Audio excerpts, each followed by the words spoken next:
Ponemos el foco sobre este tema a las 6:39 minutos hora Caracas, 5:39 minutos hora en Quito. Nos conectamos con nuestro invitado esta mañana, Salim Saidán, es abogado especialista en Derecho Constitucional. Nos acompaña a esta hora para analizar este tema y lo que está sucediendo en su país. Buenos días, estimado Salim, ¿cómo está? Muy buenos días, estimado José Enrique. Gracias por la invitación. Muchísimas gracias por atendernos a esta hora. Quisiera en principio consultarle sobre lo que ha venido sucediendo después de lo que sucedió en la Embajada de México el pasado viernes a propósito de la captura del ex vicepresidente de ese país, Jorge Glass, que estuvo en el gobierno del expresidente Rafael Correa. Además, lo que tiene que ver con su estado de salud actual, que nos llegan noticias en las últimas horas de que ha tenido un deterioro en su estado de salud y fue trasladado a un hospital en Guayaquil. Y luego también, estimado Salim, lo que tiene que ver con las denuncias a nivel internacional respecto a la acción del gobierno del presidente Noboa.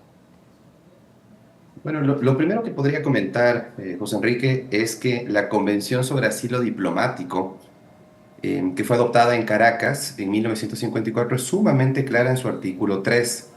No es lícito conceder asilo a personas que están, no solamente en este caso, no solamente inculpadas, procesadas, están sentenciadas, cumpliendo un régimen de libertad condicionada. Por lo tanto, la presentación periódica, semanal, por parte de el ex vicepresidente Jorge Glass ante la justicia era una obligación que él tenía que cumplir.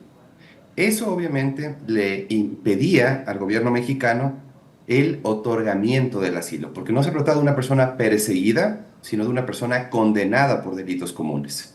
Y este artículo que menciono, el artículo 3 de la Convención de Caracas sobre Asilo Diplomático, dice que no es lícito conceder asilo a quienes están sentenciados por delitos comunes. Y el segundo inciso de este artículo 3 dice claramente, le impone una obligación, en este caso México.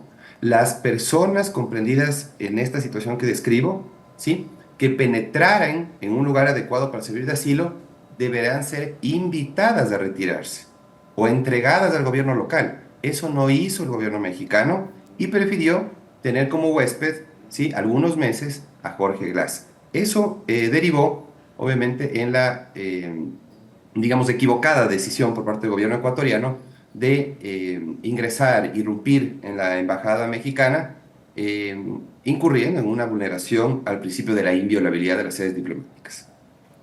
Ahora, México dice que va a llevar este caso a la Corte Internacional de Justicia. ¿Qué implicaciones jurídicas y también en el marco de lo establecido en el derecho internacional tendría esta medida que tomaría el Estado mexicano? Bueno, de hecho, yo considero que el Ecuador podía acudir primero a la Corte Internacional de Justicia ante la irregular concesión del asilo a favor de Jorge Glass. Lamentablemente, ¿Sería el procedente ese Ecuador, caso? el gobierno ecuatoriano creo que equivocó la vía de hecho, ¿no? Optó por la vía de hecho en lugar de utilizar la vía diplomática, jurídica, ¿no es cierto?, de reclamación. Creo que lo que correspondía era reclamar a la Corte Internacional de Justicia y no irrumpir en la sede diplomática de la Embajada Mexicana en Ecuador. Entonces ahora posiblemente enfrentemos un proceso ante la Corte Internacional de Justicia y es muy difícil que el gobierno ecuatoriano pueda defender su posición desde el concepto de soberanía o defensa de la democracia, ¿no? Decir que esto fue en defensa de la soberanía o defensa de la democracia, sin duda puede servir para una explicación de carácter político, pero no por una explicación de carácter jurídico, que es la que tendría que justamente dar instancias internacionales. En este caso, el artículo 22 de la Convención de Viena sobre Relaciones Diplomáticas es sumamente clara.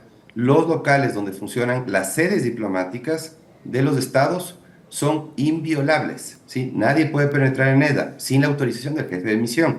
En este caso estaba un encargado de negocios a cargo, como ustedes saben, Sí. eh, se encontraba justamente esta persona a cargo porque la embajadora fue invitada a retirarse ante las declaraciones imprudentes, la intromisión en asuntos internos por parte del presidente de la República de México.